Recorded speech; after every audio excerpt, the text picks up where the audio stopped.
There's another part of community care that I want to talk about, and that is how to try to protect yourself from being billed by a community care provider for something that the VA should have paid for.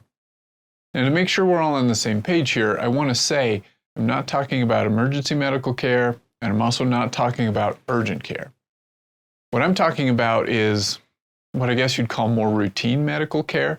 It's the kind of care where the VA refers you to a non-VA medical provider.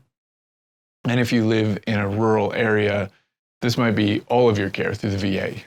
Now, the first part of protecting yourself is making sure you are prepared before you ever see the provider.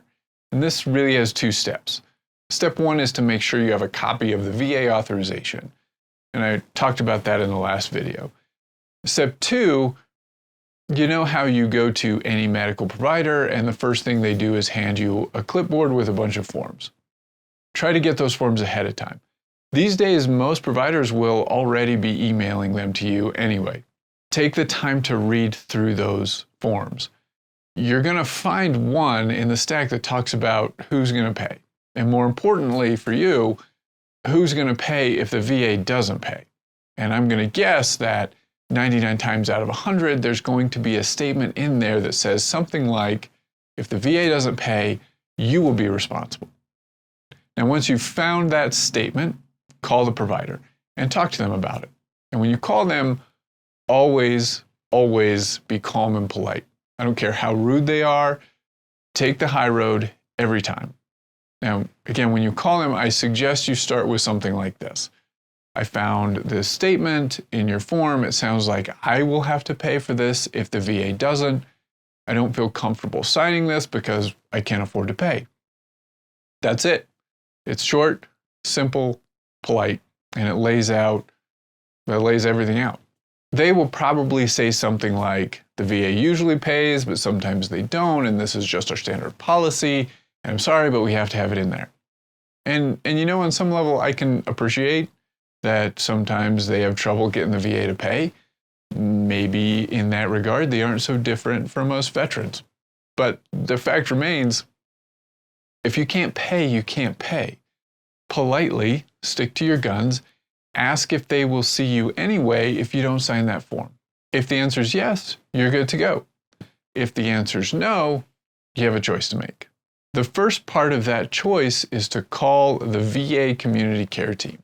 Now, I'm talking about the people who work for the VA and handle referrals and appointments with community care providers.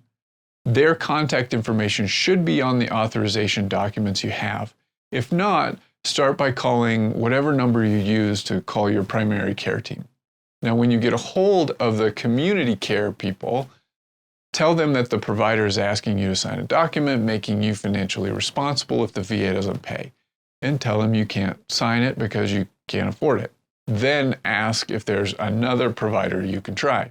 If there is another provider, get a new authorization to see that provider, contact the provider, and repeat all the steps we just talked about.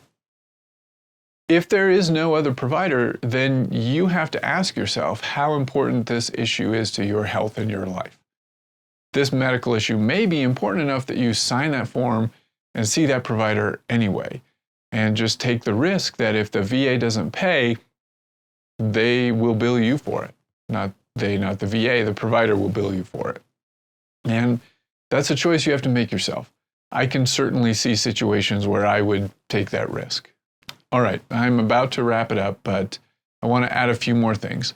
First, I'm going to make another video on this topic about the things you can do when the community care provider does send you a bill anyway, even though the VA was supposed to pay.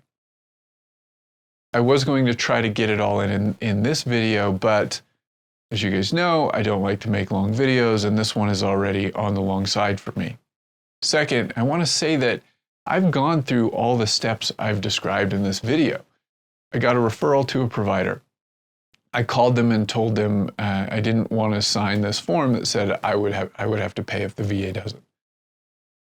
They told me I had to sign the form, so we went our separate ways. No hard feelings, at least on my part. I guess I really can't speak for them. I called the community care folks. I got a referral to another provider. That provider was willing to see me without requiring me to sign that form. So I saw him. Everything worked great. So all of this is possible. Is it likely? I don't know. Your experience will certainly vary. It's possible I just got lucky. Last thing, I have made this video with the assumption that the VA is your only insurance, for lack of a better word. If you have other insurance, obviously that opens up more options. So I hope this video was helpful. Watch for the next one on what you can do when your provider bills you anyway.